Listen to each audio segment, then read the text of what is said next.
This meeting has been called to order in accordance with the Open Public Meeting Act. Notice of this meeting was provided to the Home News Tribune, the Star Ledger, and the Highland Park Planet on June 6, 2023, and was posted on the Borough Hall website at www.hbborough.com and on the bulletin board of Borough Hall, 221 South Fifth Avenue, Highland Park, New Jersey, and has remained continuously posted as required by law. In addition, notice of this meeting was provided via Zoom and email to the Home News Tribune, the Star Ledger, and the Highland Park Planet on August 3rd, 2023, and was posted on the Borough website at www.hbborough.com and on the bulletin board of Borough Hall at 221 South Fifth Avenue, Highland Park, New Jersey, and has remained continuously posted as required by law. Mom, can you lead us in the Pledge of Allegiance? I pledge allegiance to the flag of the United States of America and to the republic for which it stands, one nation, under God, indivisible, with liberty and justice for all.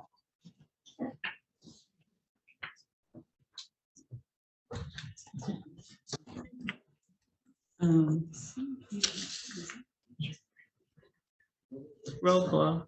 Mayor Foster. Here. Councilwoman Canavera. Here. Councilman George. Yes. Councilman Hale. Council President Hirsch. Here. Councilwoman Kim Chohan. Here. Councilman Pistonik. Here. Borough Attorney Schmier. Here. Borough Administrator Hilaire. Here. Agenda questions by council members. If I may, Mayor, I'd like to remove from the consent agenda item 12D, resolution 8-23-177 regarding the shared service agreement with Rogers. So noted.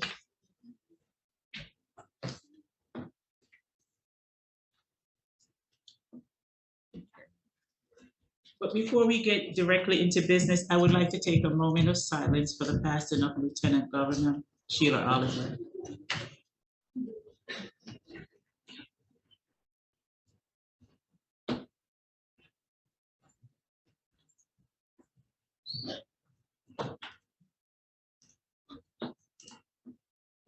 Thank you. Approval of, there's no proclamation that's going to be awarded tonight. That's going to be postponed to our next council meeting in September. Now we're going to go to the approval of minutes. Motion to approve minutes as distributed. So moved. Second. Roll call. Councilwoman Canavera. Yes. Councilman George. Yes. Council President Hirsch. Yes. Councilwoman Kim Chohan. Yes.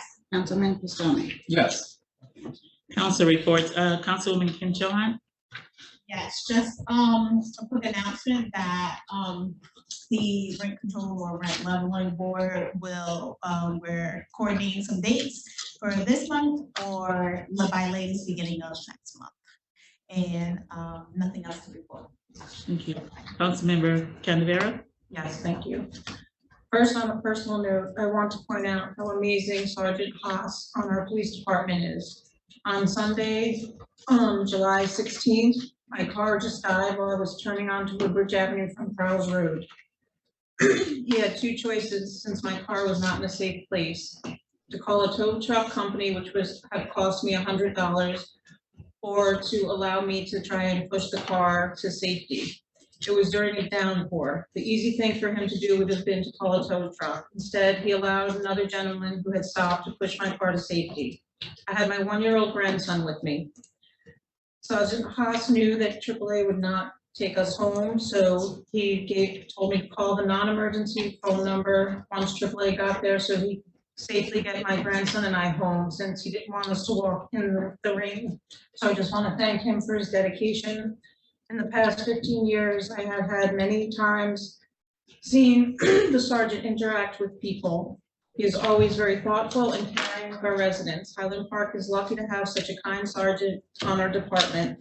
And I, again, would like to publicly thank him and the man who pushed me, who left before I could get his name or thank him, to thank both of them. Also, anyone in need of food, we have 2 programs to help. You can visit the pantry located at the community center on South Sixth. They're open on the second and fourth Thursday every month from 9 a.m. to 10:45 a.m. and from 6 p.m. to 7 p.m. and on the Saturday of those weeks from 9:30 a.m. to 10:30 a.m. Highland Park Gives a Hoot offers food to Highland Park families in need of support. There's no sign up and no questions asked, and that's from every Tuesday from 10 a.m. to 11 a.m. Thank you. Councilmember George. Thank you, Mayor. First of all, I'd like to thank my fellow members of council, the mayor and administration for their condolences and best wishes on the passing of my brother late last week. I appreciate your support and patience over the last month or so while I and the family have been dealing with that situation. Like on a better note, I'd like to thank the police department and all our public safety providers for an excellent national night out last week. It was one of the better ones we've had in a long time. It seemed that everybody was enjoying themselves. It was a good party atmosphere. But if you noticed, all the vendors, they were providing important safety information everywhere from trauma victim assistance through all of our volunteer groups. But it was just a general great night out for everyone. Crowded, pleasant, and everyone having a good time. Coming up soon in October, the police department will be sponsoring a trunk or treat event. There'll be more details on that. Just briefly, I'd like to report with regard to the library, item 12J on our list for the consent agenda is to authorize the architect to begin the planning for the replacement of the flat sections of the roof. We met, thank you, Mayor, for allowing us to form the ad hoc roof and construction committee. We met on July 27th.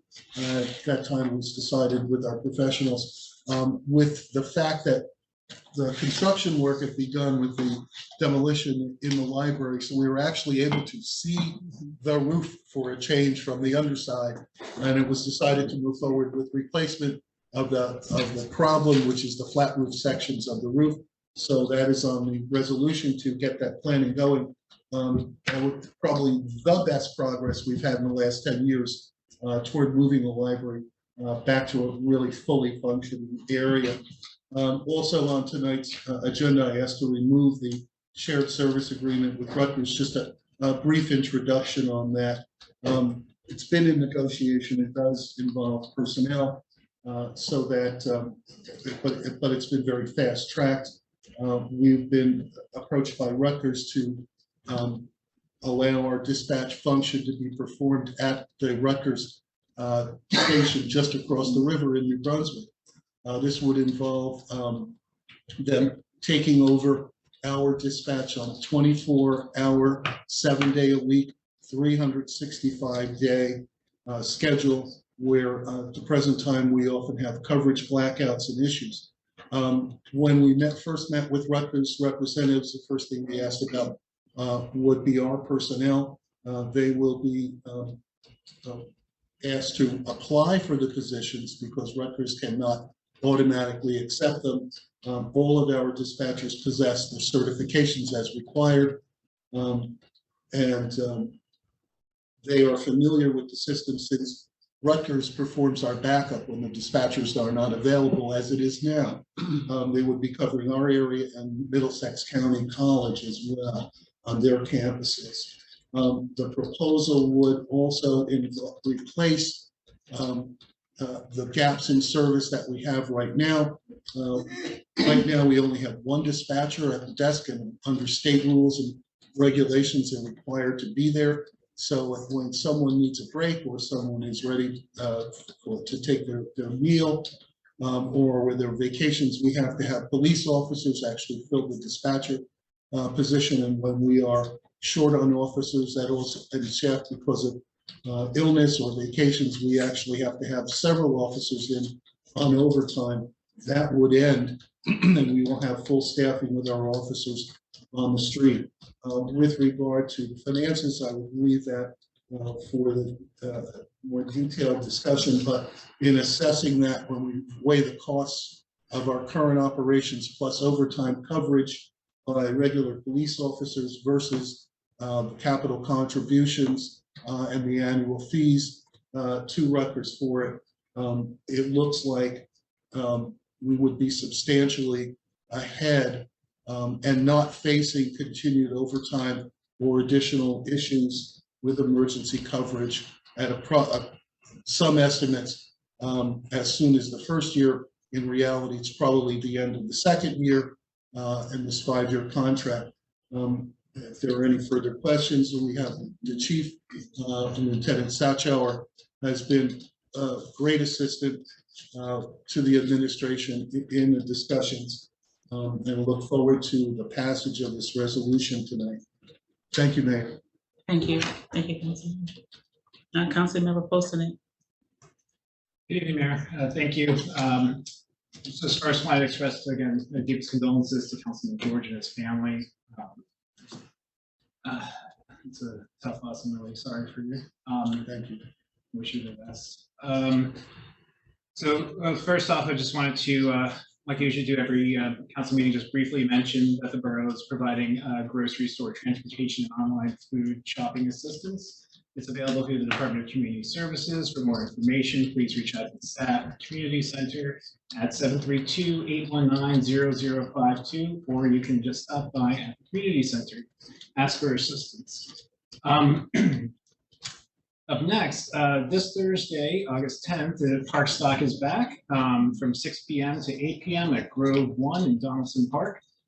This night will be featuring jazz by the John B.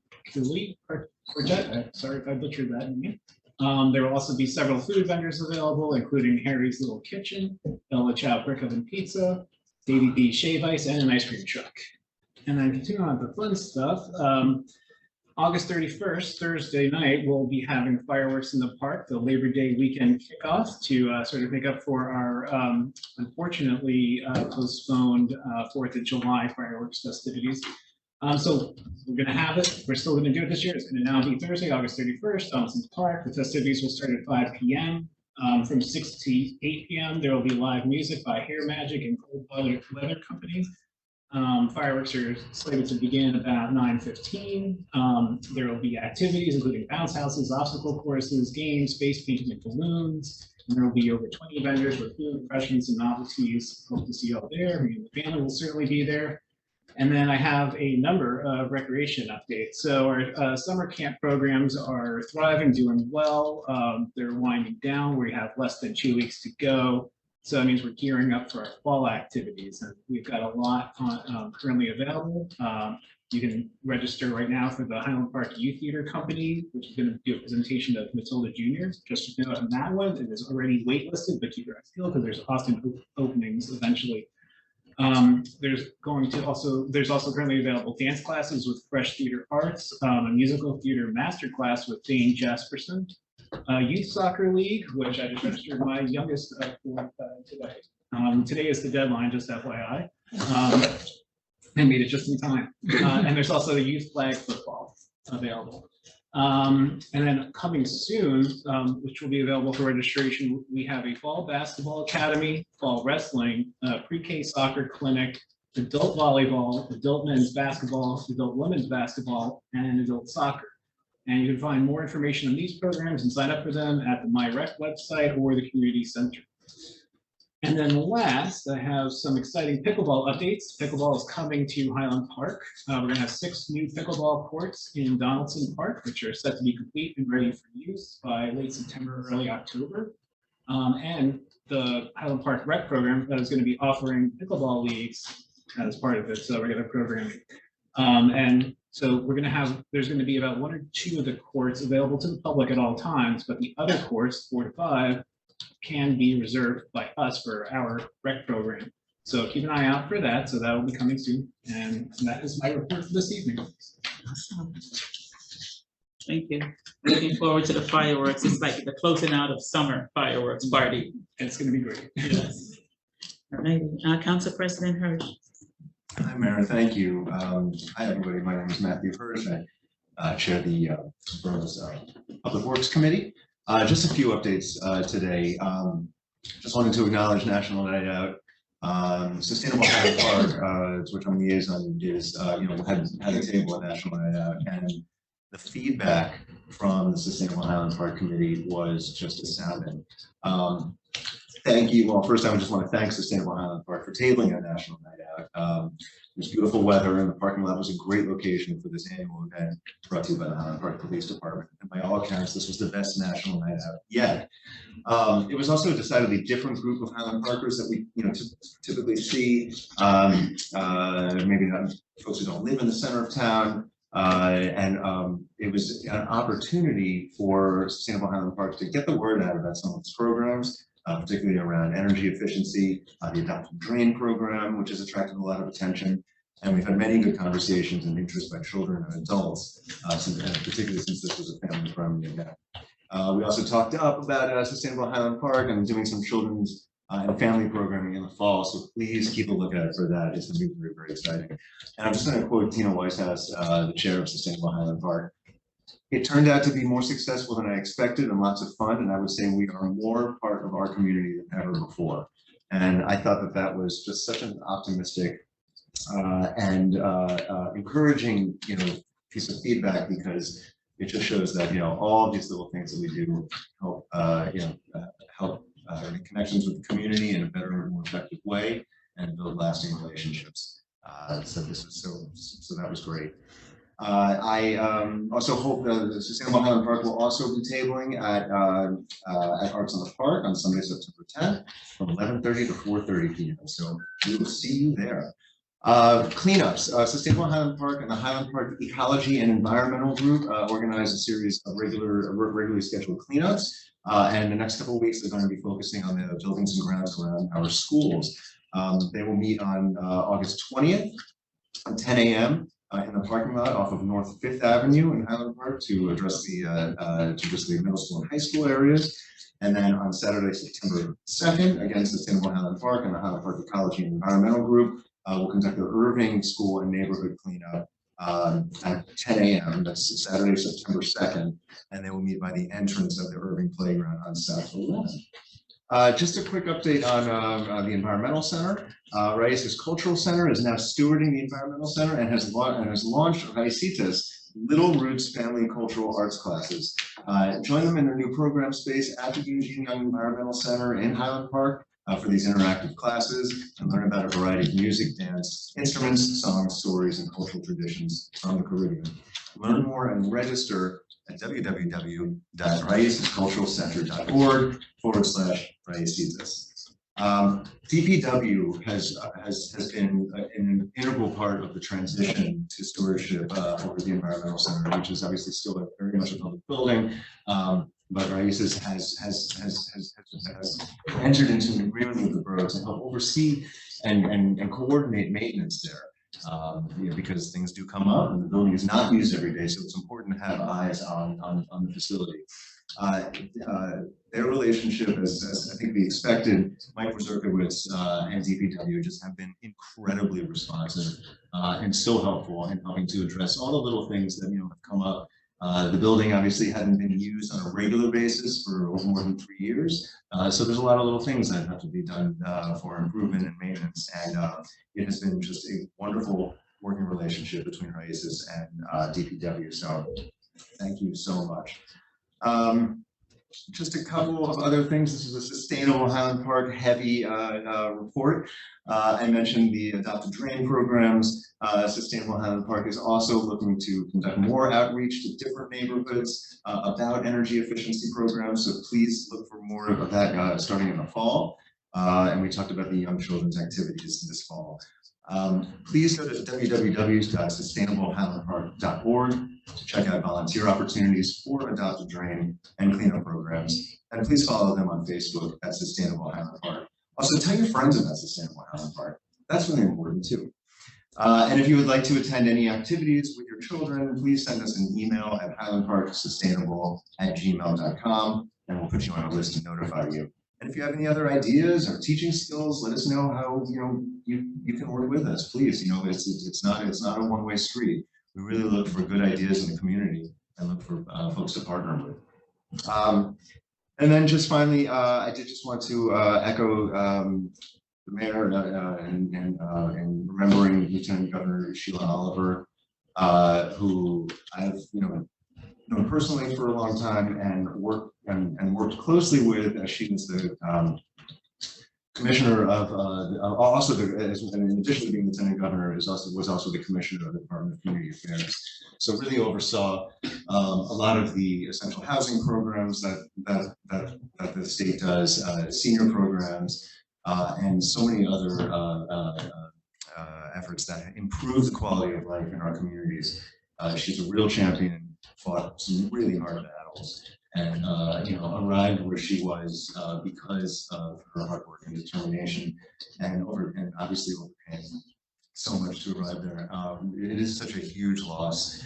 We were so happy in the housing world when Lieutenant Governor Oliver was named DCA commissioner, because we knew that you would have a real community development champion and somebody who really understood the needs of our communities and understood what it took at the state level to provide resources to the towns to help the communities that needed the most. It was a strong partnership, and we look forward to continuing to work with the administration, but her loss will certainly be felt. And I also want to acknowledge the passing of former Board of Education President Darcy Semarusti. She served from 2013 to 2022 and provided, in many ways, some heroic guidance, particularly when it came to fighting off charter schools and the threat that had on pulling resources from our local school district. There's so much more. And again, developed a close working relationship with her over the years, and our condolences, our love, and eternal peace to the family, daughters Sabina and Fiona, and David. Please accept our sincere condolences, and we feel that loss, and so does Highland Park. Thank you, Mayor. Thank you. Borough Administrator report. No, Mayor, not this evening. Borough Attorney's report. And no report, Madam Mayor. Okay. And I'll just jump into my report real quick. And I started off tonight's meeting with a moment of silence for Lieutenant Governor Sheila Oliver. And I would be remiss if I did not say the times that she visited Highland Park. I happened to have 2 events for women, and both of those events, she came to Highland Park. She visited, she was in no rush to leave. She loved our town. And whenever we called for support, she was always there as a constant supporter. As a matter of fact, I run into people here in town that shows me a picture from the event of when she came, and they say, this is me, and I'm posting on Facebook of me and Lieutenant Governor. And it was like, where's yours? And I was like, I was running the event. I have no pictures of her in that particular event. And that's just that thing. When you're running an event, you're so caught up in making sure that everything goes right. You have no pictures of your own. But I do have a bunch of other pictures. She was a good friend, a good advisor, a good mentor, and she surely will be missed by me and many, many others. Because she was one of those people that built by consensus, and she prided herself on united people and finding resources to make things happen, especially in small towns such as ours. She will be missed. I will be going on Thursday to her memorial services. And again, she will be missed. With that said, also, I want to, talk about Darcy as well. She was the constant advocate for Highland Park school system. And I remember the last time that I saw her, and she told me she was leaving the board, and and she always wanted us to champion for the Board of Education to make sure that the services that we provide stay in Highland Park. So again, another champion that will be missed. And last but not least, again, our condolences to Councilmember George's family. We will definitely be keeping you and your family in our prayers for the loss of your brother. Thank you. Okay, on to a little bit lighter note. I visited with Mayor Joshi in Edison last month. And one of the things that they are bursting at the seam is with pets. They have lots of dogs, lots of cats that need loving homes. So if anyone who's interested, please reach out to Edison Animal Control, and they have lots of cute, cuddly puppies and kittens over there, and also grown-up dogs that need a loving and supportive home. Terry and I were over there, and they gifted us with puppies, but that was for when I was there. And so, but they were so cute and cuddly, made you really wanted us to take one home. So Mayor Joshi had reached out and said if there's any way that we can advertise that they have puppies and animals in their center that needs a loving and caring home. So I'm doing my part to advertise. If anyone who's interested, just reach out to Edison Animal Control. And I'm going to be exploring some opportunities for us to maybe do a pet adoption day in Highland Park with some of do some shared service and some collaboration with Edison, because I know we are a town of pet lovers. So I think having an event here for pet adoption would be a great idea. And while I was there, we talked about not just animal control, but road improvements and how we can improve the road share between the both of us, such as Duclos Lane and Crowes Road. They own half the road, we own the other half. So we're going to be working on some of those and how we can get together with Highland Park Edison and do a lot more collaborative and a lot more shared services. So we're definitely looking at that, especially as it pertains to Route 27, which we know has been a problem for all of us because traffic goes too fast. There's a lot of speeding, so we have to look at different ways collaboratively to put traffic calming devices in those areas. I did that right on the heels of meeting with Senator Dykeman, who is the person that's in control of transportation in our state. We have been in communication as it pertains to traffic and traffic issues, and to see how we can work with the DOT to kind of fast track some of our projects that we're working on. So continue to work hard in making sure that we stay safe. And I thank Senator Dykeman for his support. That this month started off with twice in 1 week. I have weddings, so and the weddings continue. So I'm going to continue to be performing weddings, and that's one of the happy parts of the job, is to make people happy. So last week, speaking of pet, we had a wedding, and a part of the wedding ceremony was their cute little kitten. So that was a nice way. So if you want to get married and get a pet and have a pet, you can go to Edison and get a pet, and you can come over and get married.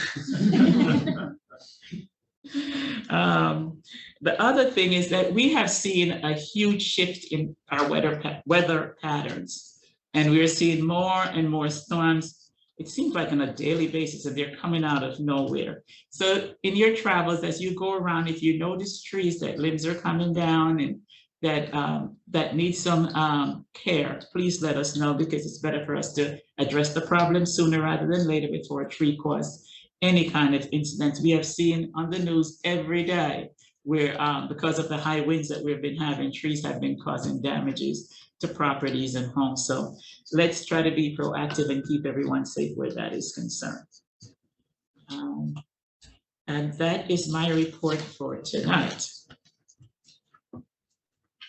So now it's time for our first of two public discussions. Total time allotted is 21 minutes, 3 minutes per speaker. Comments are limited to items on this agenda. If you want to speak to an item that is not listed, please do so at the second public comment session later in this meeting. The Borough Clerk will monitor your time and indicate when 3 minutes has lapsed. She will give you a warning when there is 30 seconds remaining. I may warn, terminate a participant's statement if it does not adhere to the 3 minutes provided, or if the statement is abusive or obscene or irrelevant. Comments of the member of public attending the meeting in person. Comments from the member of public attending meetings in public will be heard first, followed by those attending via Zoom. If you're interested in speaking, please step up to the microphone, announce your name. If you're on Zoom, please press *9 and raise your hand on the raise your hand button, and we'll get to you. Please begin by telling me your first and last name and your address. Good evening. Is it on? Yeah, you can hear me. Good evening, Mayor and Council. My name is Jessica Henson. I live at Montgomery Street And I just had a couple of quick questions about the resolution 823-177, the one that Councilmember George was talking about. So I actually just ran the numbers on them, and it appears that this is over 5 years is a $1.4 million investment. So I just wanted to ask a few questions. In the first year, it's $376,000 because each year is about $200,000, and then there is a maintenance fee up to $80,000, and there's an installment of $106,000, like at the first year. So I just wanted to kind of understand the financials. I know, Councilmember George, you said that this would be cheaper for us. I kind of want to understand the comparison between the two. I also had questions about how many employees this is impacting. You mentioned that they could apply. We all know that being able to apply is different than being guaranteed an interview. So just some questions. I mean, those are my basically 3 questions. How many employees does it impact? What are the financial comparisons? And are these employees going to have guaranteed interviews should they wish to apply? To answer the first question, one of the financials you mentioned is there's a one-time contribution of estimated at $106,000. That is a one-time capital contribution for the expansion of the electronics, the hardware, the installation of the additional equipment for communications gear. As we transition over 5 employees, which are 5 dispatchers. With regard to the estimates, one of the upfront measurements is that went into the equation, and Lieutenant Satchow and the chief and I actually went over the calculations with Rutgers several times, is the overtime cost for officers to fill in for dispatchers was about, I think it was around $80,000 a year for the past few years that has been costing us, which would be eliminated. With regard to the costs, the 5-year contract is approximately $1.4 million. It's broken down into annual installments and the annual contribution, which is based upon the estimate that Rutgers would operate. But again, as they say, they operate. The operation is not based upon what we operate. It's based upon the staffing at Rutgers for the program. And after the initial capital contribution and the elimination of the overtime, one of the estimates that Rutgers gave us was at the end of the second year, we would actually be more than breaking even. I'm satisfied to break even because of the additional service that we get. We get full-time dispatch through Rutgers. One of the things that we don't necessarily see is the benefit. As you say, the applicants are not guaranteed a job. Rutgers has to follow state law. Our applicants are all qualified to apply. They will get the notice once the agreement is signed and it's in the process through. They will get the announcement for the hiring directly from Rutgers. They will submit. They meet the qualifications because they're certified as dispatchers, so they have all their certifications. There's no such thing as a guarantee. It's improper to guarantee that, but we've done everything we can to discuss with Rutgers now the qualifications that our people possess. Rutgers is also our backup and vacancy dispatchers. So when our dispatchers are online, Rutgers takes over. When we don't have dispatchers on duty, Rutgers is dispatching. So both are familiar with each other. They're familiar with our layout, our streets, our normal call volumes. But once the employees are there, they have the benefit of working on a team. Right now, we actually have to call people off the street to relieve them. They cannot be relieved. They cannot leave the post even to go to the bathroom if they're in the middle of an emergency. That must go first. They work with a team. They receive training and additional certifications. They work in an atmosphere with other dispatchers. They have the other Rutgers, because they work for Rutgers now, they have the other benefits of Rutgers, such as family tuition, they're members of the state public employees retirement system. Just one kind of quick yes or no question follow-up is, I see that the amount is about between 190,000 or 220,000 per year, but also that there is that maintenance fee that could be up to 80,000. Yes, that's correct. That's correct. Oh, thank you. You're welcome. Chief, would you like to add, make any additions to that? Yeah, just a couple things. Thank you. Chief, No, come Chief, to can the you microphone. please speak into the microphone?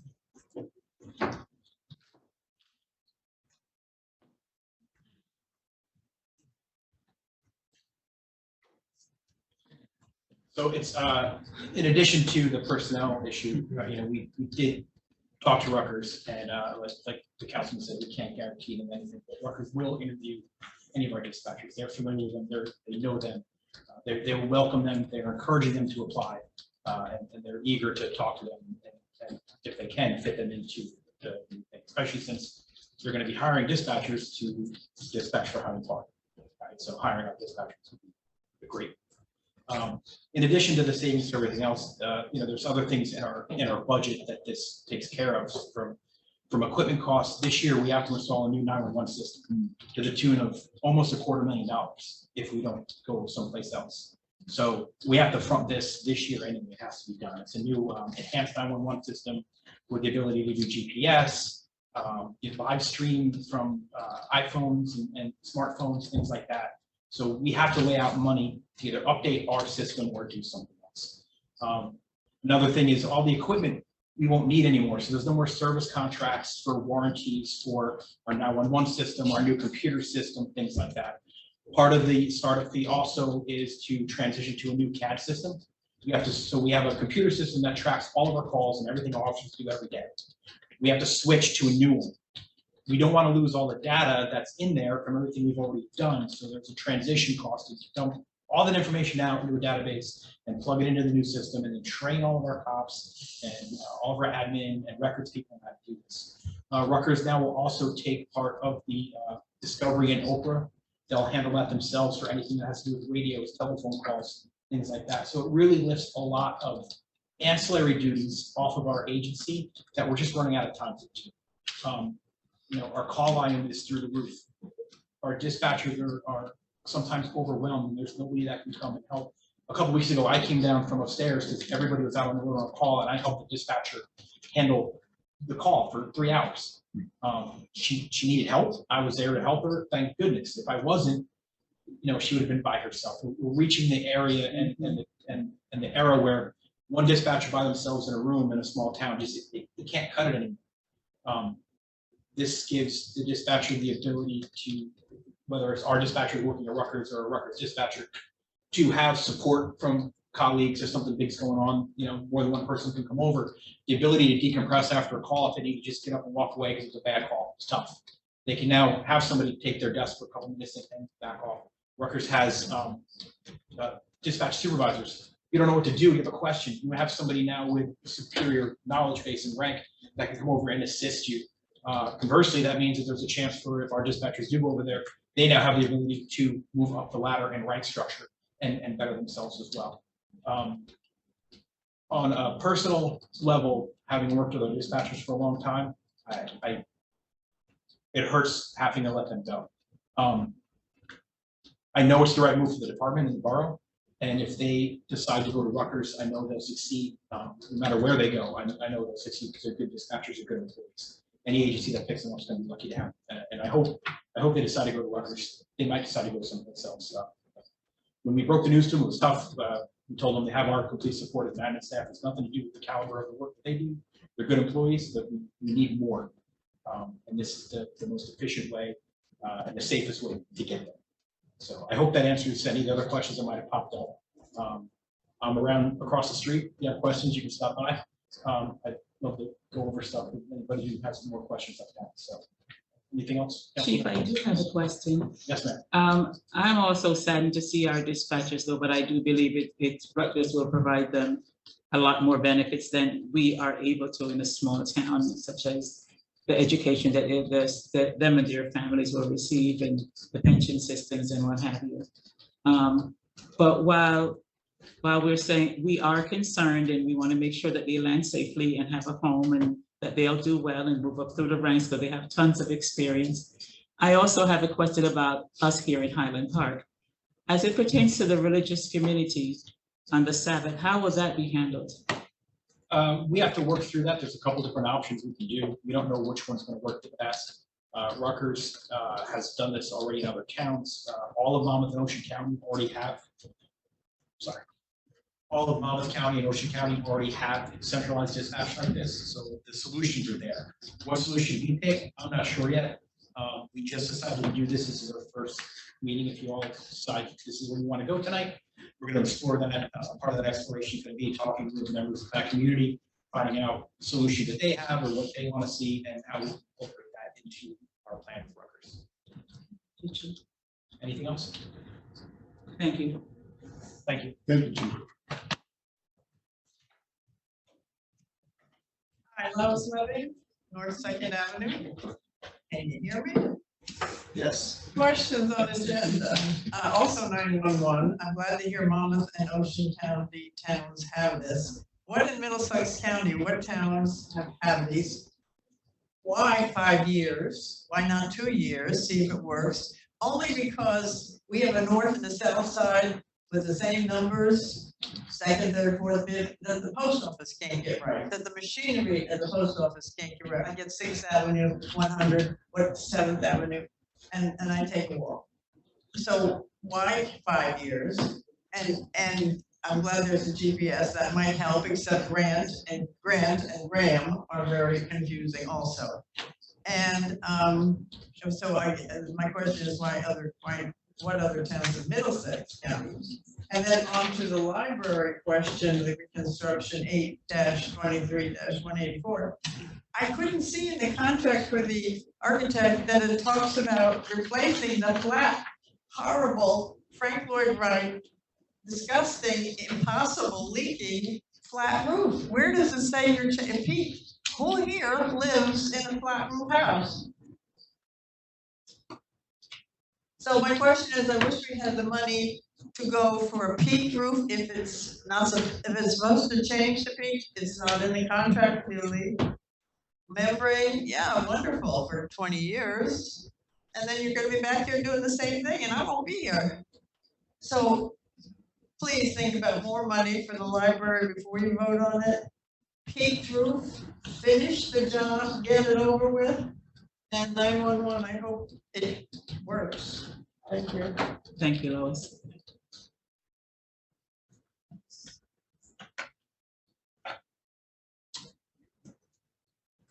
Any additional member comments at this time? Seeing that there's Terry, anyone on Zoom? I don't see any hands raised. I'll just for the record mention there's 7 attendees online. Okay, now we go to the consent agenda. Motion to adopt or reject the following consent agenda, 12A through 12M.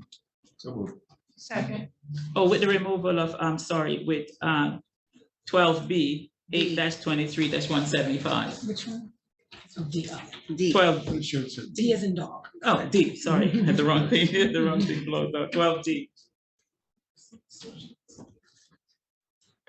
I think that was Russian's heard. That motion there. Yes.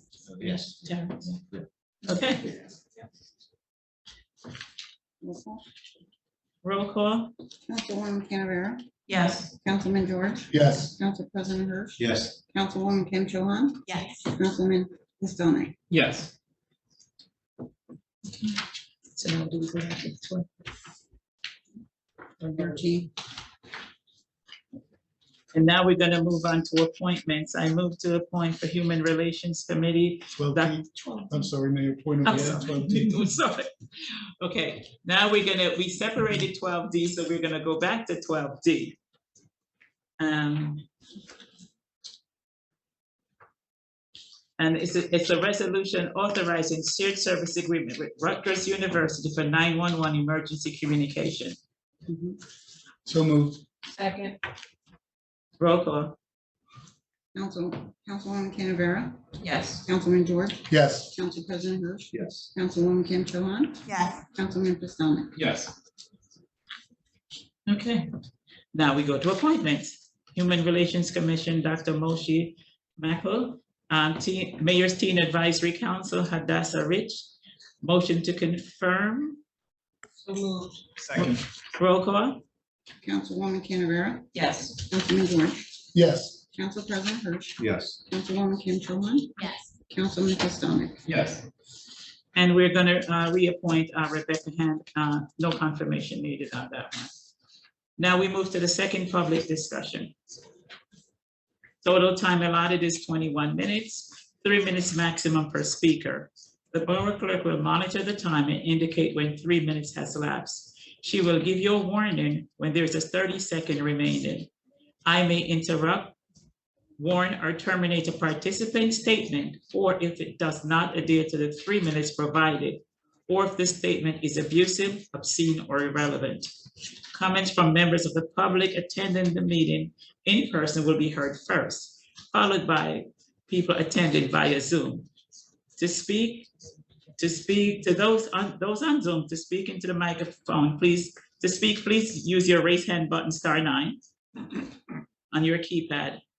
And then you can select your raise hand button, and then we'll know that you're willing to participate in our meeting, and press 6 to unmute yourself.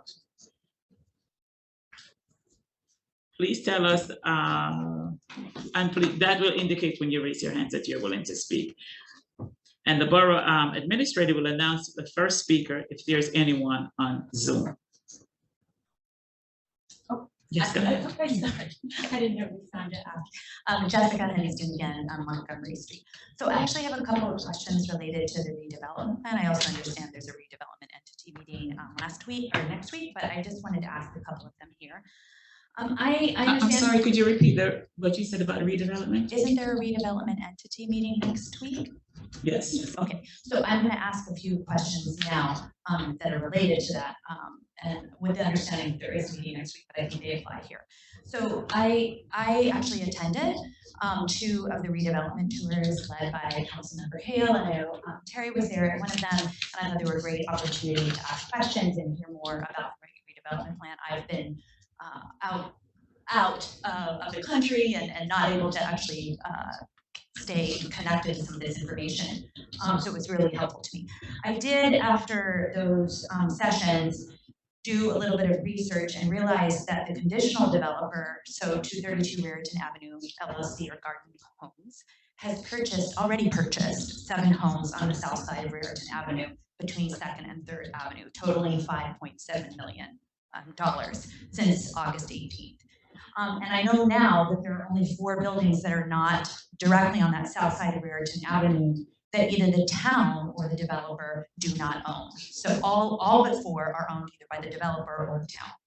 So I'm trying to understand why the developer would purchase so many properties unless there's a plan that already includes those properties. And so I think my 2 questions related to that are, have there been any amendments to the development plan for Tract C or variances granted to the developer? And then my second question would be, if yes, can you just direct me where I could find those updated or amendments to that redevelopment plan?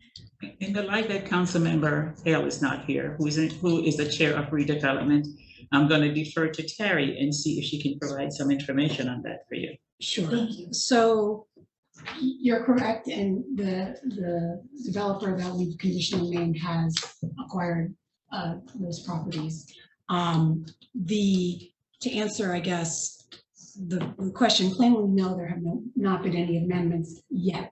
And actually, when in the early developments of what is now our redevelopment plan, we had acknowledged there would likely be amendments in the future, and we had discussed possibly at redevelopment meetings a while back, I'll admit, the likely need to amend the plan to account for these additional lots, as well as any other issues that we stumbled into, not knowing some of the details of the plan.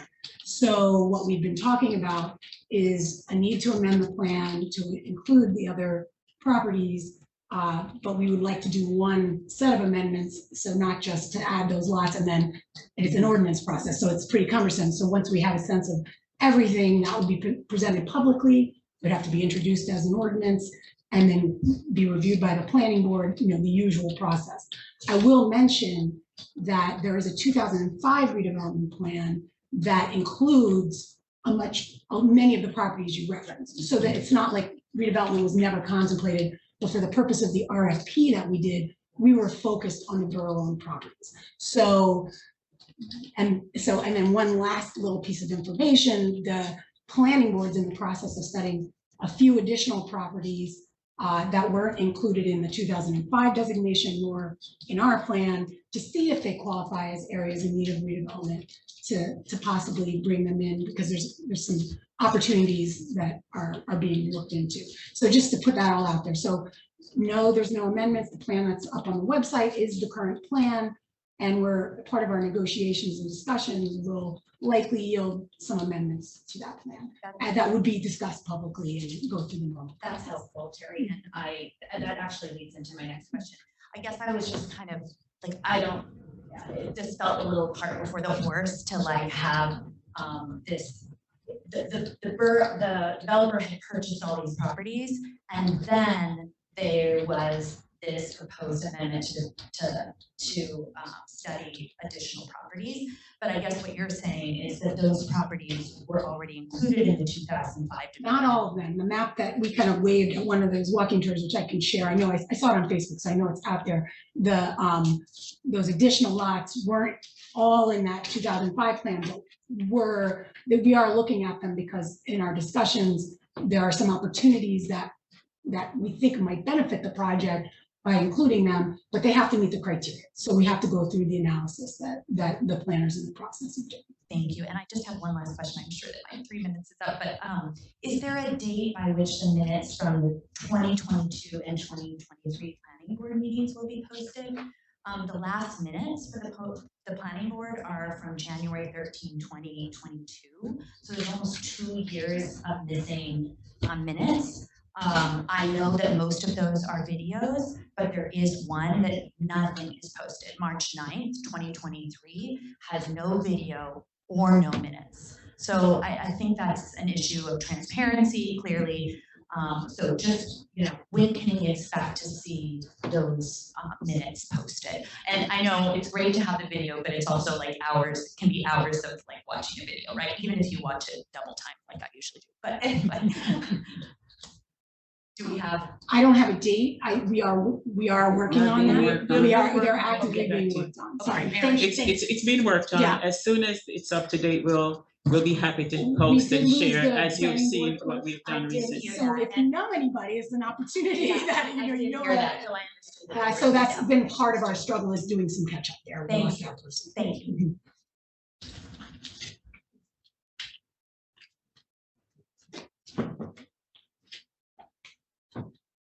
Sorry, you're stuck with me again, Lois, living North 2nd Avenue.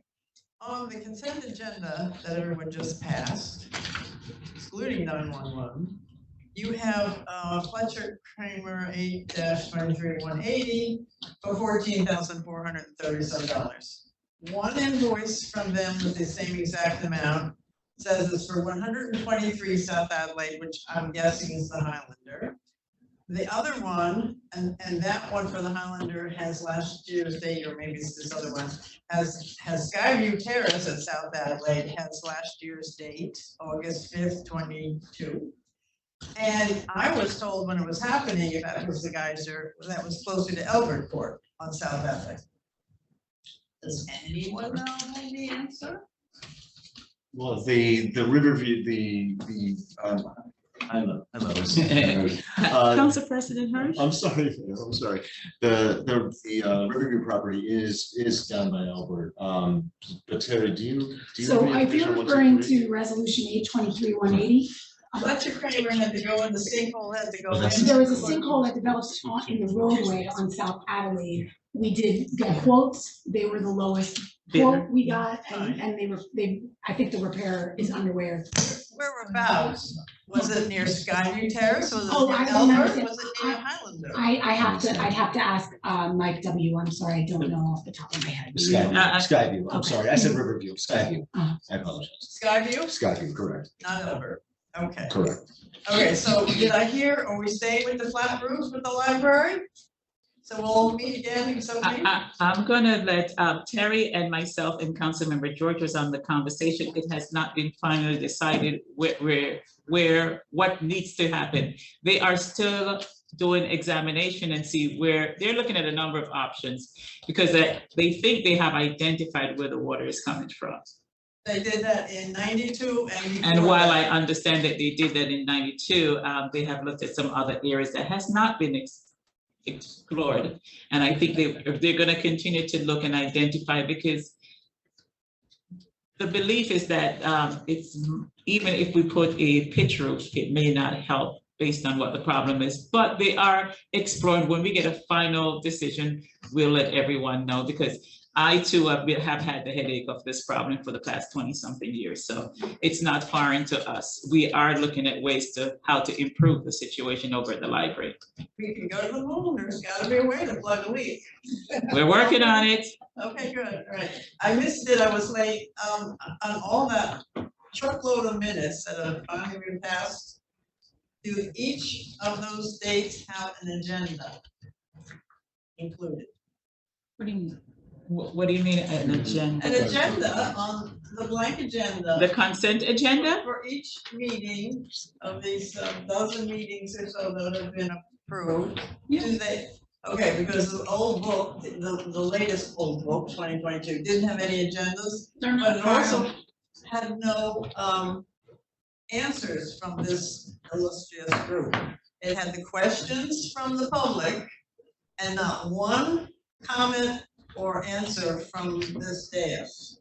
Maybe there wasn't any answers from the dais at that time. No, I think on the minutes, lots of pages, there would have been some comment from this group. All right, I'll check. That's all, thank you. I hope somebody else will. Thank you, Lois.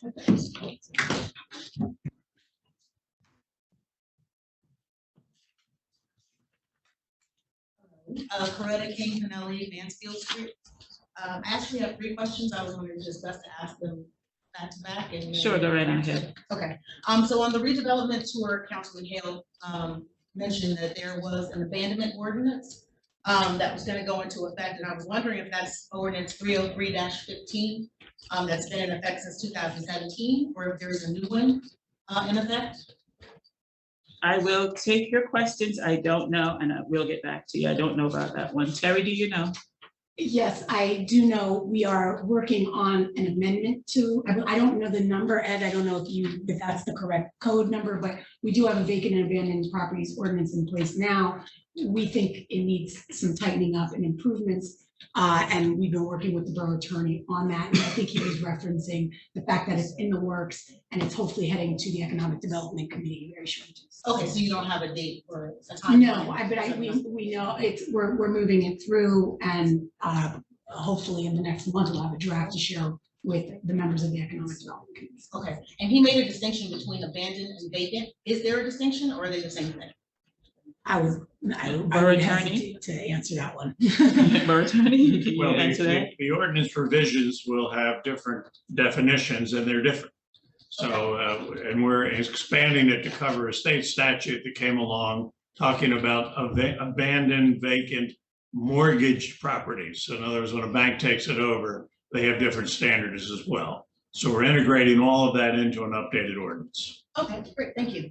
The next question would be if there are any architectural plans for the proposed pedestrian plaza on 3rd?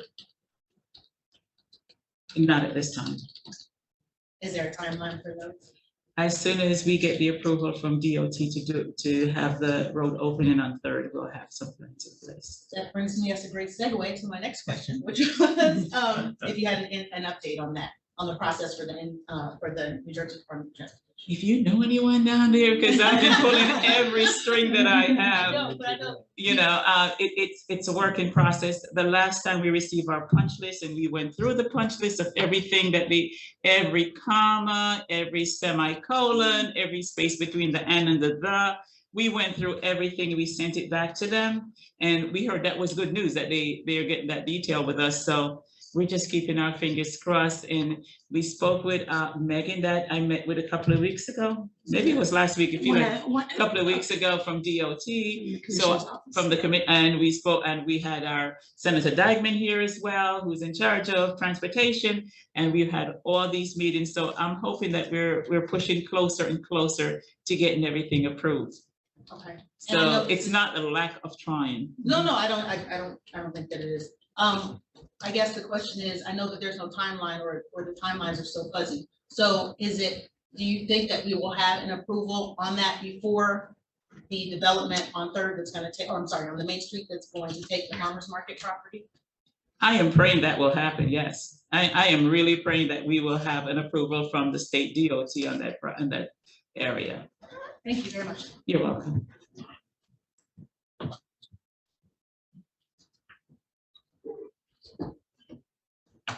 Okay. Mayor, we do have a hand raised on. Okay. I'm like, okay. It looks like Diane Feldman at home. Your hand is up. I'm going to see her at home.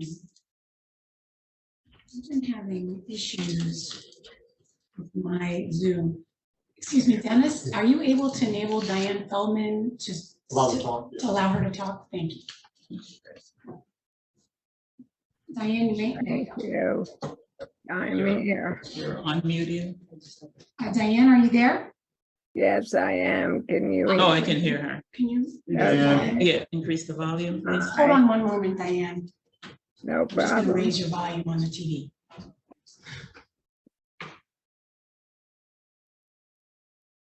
Oh, no.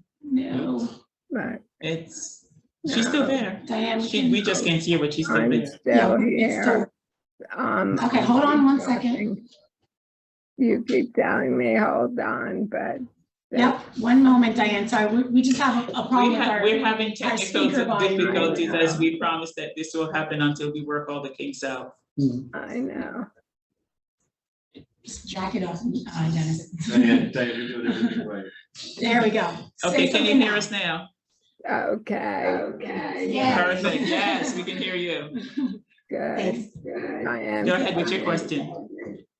Diane Feldman, North 4th Avenue. There are some grants that we had gotten that I believe are called the Safe Routes to Schools grants. There were 2 of them. And my understanding was that work was supposed to be done on them this year. And every time I ask, I get not started yet, but I'm hoping if I try in this forum, maybe somebody could give an update on these. Council President Hirsch, you want to give an update? Sure. Thank you, Diane, for asking. Yes, we have 2 Safe Routes to School grants from 2016 and 2018 that we are looking forward to implementing, and we actually just discussed them at our admin committee meeting today. So we do have a little bit of fresh perspective there. It's true that work has not yet begun, and what the work will do, though, is create a comprehensive set of routes to school by improving and creating ADA crosswalks, by improving crosswalks, by creating crosswalks where they don't exist. And Terry, I would actually defer you to the administrative update there because it's So unfortunately, this is the same answer as the South Third status. It is, we are languishing in DOT. This program is heavily monitored and run through their agency. It's also federal funds, so it's an added level of review that goes on with it. But we've completed the concept designs for both the 2016 and the 2018. They've all been submitted by our design group, which was also paid for by NJTOT funding. And we are waiting on, there's about 7 divisions within the department that have to review what I believe to be a very straightforward and simple project, but it has to get through the many levels of environmental review and so forth. So unfortunately, the answer is we're waiting. And as, believe you me, I feel your frustration, and share it, but we just can't, there's certain mountains you can't push yourself, and we just gotta go through the process. The good news is, I think the public information sessions we held yielded some really good input. Some of the new ideas that came out of that, I'm really kind of excited about, and there will be additional meetings as a requirement of this grant to reveal kind of the final designs before it gets to engineering. But unfortunately, we're not looking at a 2023 project at this point. Thank you.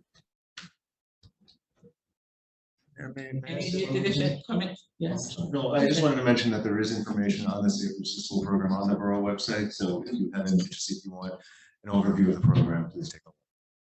Thank you. Any additional questions, Diane? Not tonight. Thank you. Thank you. Any other persons, Terry? No, Mayor, I don't see any other hands raised at this time. Okay. Okay, very good. So this is our 15-minute recess because council members, we're gonna take a 5-minute recess. Please say no. No. We can go on.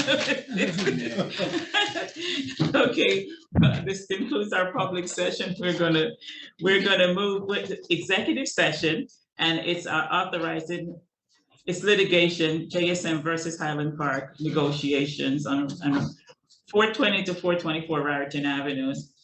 Motion to adopt or reject resolution 8-23-188 authorizing executive session litigation. So moved. Second. Roll call. Councilwoman Canavera? Yes. Councilman George? Yes. Council President Hirsch? Just to be clear, those are two separate items. Correct. Yes. Yes. JSM Yes. negotiation. That's all. Councilwoman Ken Cho Han? Yes. Councilman Pistonik? Yes. Okay, we're gonna move into executive session. Motion to adjourn. We are adjourning. Thank you, everyone, for coming out. Have a wonderful and safe rest of the summer. Thanks.